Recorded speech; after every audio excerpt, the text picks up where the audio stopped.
nongeye kugura ikaze we unkurikiranye niyo makuru barimo aragenda trading hano hanze magenda nk'umugezaho nkwifurije rero amahirwe masa, ubuzima amafaranga ndetse n'ibyo kurya kugira ngo Imana ikomeze kugenda igufasha mu mwaka wa 2024 turimo turagenda twinjiramo neza.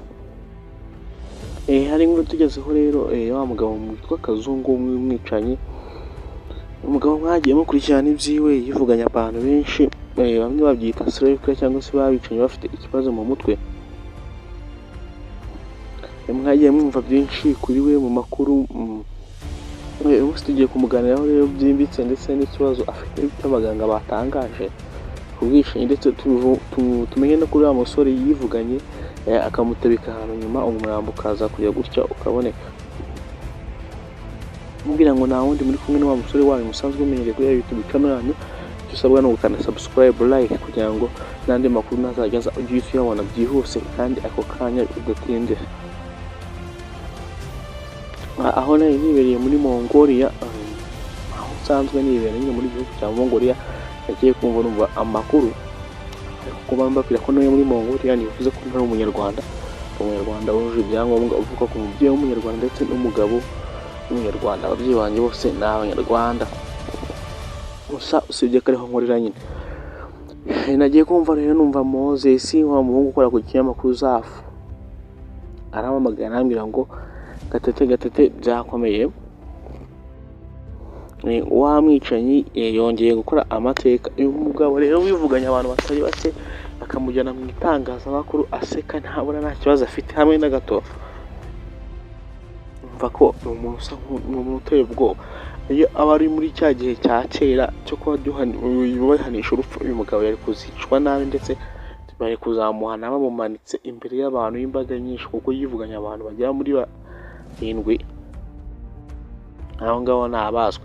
Hari undi murambo rero utaramenyekanye wasanzwe munsi yaho yari atuye, yari utabitse yaracukuye arawutabika, ndetse uyu murambo bakaba bagiye gushaka ukuntu bapima DNA bakamenya ngo ni uwuhe muntu kugira ngo babashikirizwa umuryango we. Gusa bakaba ko hari umusore yigeze kwica cyangwa se wari n'inshuti yiwe bavuganaga, nyuma ngakaza kumwivugana ndetse akaba ari niwe wari buri birengero. Biri gukekwa ko uwo mubiri wabonetse waba ari uwo musore wivuganywe, ndetse umva ko ari ibintu biteye ubwoba. Gusa uyu mugabo Kazungu kumubwira we akomeza kugenda aseka. Abashinzwe umutekano cyangwa se ubugenzacyaha bagomba gukurikirana amakuru, ahubwo ikintu kiri mu mutwe ngo nuko ashaka kujurira kugira ngo arebe ko yarekurwa, kuko ngarahabye neza ko nta cyaha afite. Uyu mugabo rero wakatiwe rwa burundu, ubundi bakatiwe bakanamwicana kuko yishe abantu batari bake cyane, harimo abakobwa bakiri bato. Umva ko biba ari ibibazo. Uyu mugabo rero akomeza kuvuga ko arengana ndetse ashaka no kujurira urubanza rwe rugasubirwamo. Gusa nta makuru cyangwa se nta cyizere twamuha kuko icyaha yakoze gifite uburemere bukabije. Ngayo nguko uyu mugabo rero Kazungu, abantu benshi bagiye bavuga ngo afite ikibazo mu mutwe cy'isirikira cyangwa se abantu bafata umuntu bakamwica kugira ngo bumve ko bishimye, bakumva ari nk'ibintu byiza kuri bo, ni nk'ibintu byiza kuri bo. Mujya mureba n'amafilime byakinywemo biriya bintu, asanga umuntu yica umuntu wenda afite nk'impamvu yo kwihorera cyangwa se indi mpamvu abikoze, ariko ugasanga hari n'abantu bica abantu kugira ngo bishime. Niyo muhungu rero niko nawe bimeze, usibye wenda kuvuga ko ngo wayigeye yavuze ko bamuteye sida ariyo mpamvu yisha abantu bangana gutyo bose, ngo kuva baramutera sida ngo yihaye intego ko azajya aryamana n'umukobwa nawe akamwaka amafaranga ndetse nawe akamwica. Uyu mugabo rero ngo yakoreshaga yaraguhamagaraga mukaganira mugaciringa, ujo wabaga uri umukobwa ukagenda kumugiye kuryamana nawe kujya we akwishyurira, kuko we mwamara kuryamana akakwaka amafaranga ufite, ubundi wowe akahita akwica.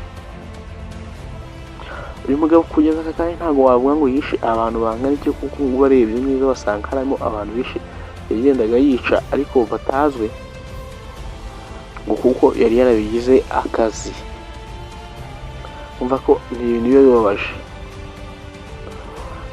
Kugeza aka kanya ntavuga ngo wambaye amakuru uvuga abayobozi se babivuzeho iki. Avuga ko bakibona uwo mubiri nyine bashatse batangiye gukora ubushakashatsi hafi aho ngaho ngo barebe ko nta bandi bantu yaba yarahasitabitse, kuko ahantu yabatabitse ngo bagiye kubona uwo mubiri utangiye kwigaragaza, kuko ntabwo ari harinze cyane, ahubwo yari yacukuye umwobo mutoya wo kugira ngo nyine ahishemo uwo muntu.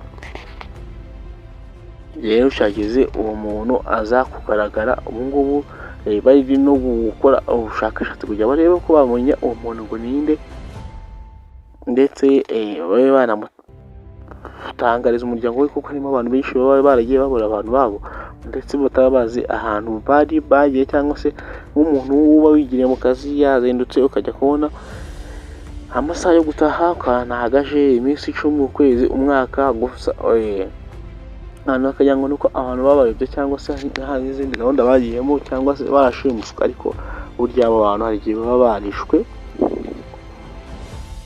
mu buryo butazwi cyangwa se batapfa kwita bavumbura ako kanya, ugasanga umuntu amaze imyaka n'imyaniko rwose yaravuze umuntu we. Umbwira ngo ni kakandi kagaruka buri munsi, iri amakuru y'akazungu yenda kukugezaho yuko havumbuwe undi mubiri muri ba bantu yicaga cyangwa se yivuganye. Umbwira ngo wakoze kunkurikirana, ukande like, ujye muri comment wandike comment utubwire ubitekerezo cyangwa se ubyumva, nugenda udasharinze ino video kuri bagenzi bawe. None ikibingibe cyangwa se ikiza ukande subscribe kugira ngo amakuru yose ageje uhite uyabona, kandi subscribe kandi hirya kunzogera kugira ngo ujye ubona amakuru yose buri gihe uko byakugejejeho. Subscribe ni inkunga yawe ikomeye ndetse na motivation kugira ngo dukomeze tubahe ibintu byinshi kandi byiza, amakuru yizewe kandi acukumbuye. Ubyange Imana ikurinde guha ubuzima buzima, ibyo kurya ndetse n'amafaranga.